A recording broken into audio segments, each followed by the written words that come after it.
Bantayan mo para hindi humanap ng iba. Mali. Kung magloloko yan, magloloko yan. Kahit i-please mo yan na wag magloko, kahit mag-iiyak ka pa, kahit lumuhod ka pa sa harap niyan, o kahit ibigay mo pa ang lahat sa kanya, kahit magmakaawa ka pa, o kahit mahalin mo pa ng buong buo yan, kung magloloko yan, magloloko yan.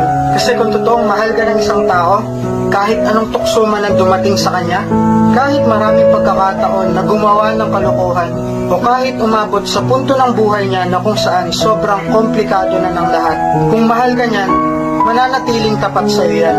Hindi ka niyan sasaktan, di ka niyan ipagpapalit, di ka niyan iiwan, di ka niyan lolokohin. Hindi mo kailangan pilitin ang isang tao para maging tapat sa'yo. Hindi mo siya kailangan higpitan, sakalin, o bantayan para lang hindi siya mawala sa'yo. Kasi kung totoong mahal ka niyan, hindi yan gagawa ng bagay na alam niyang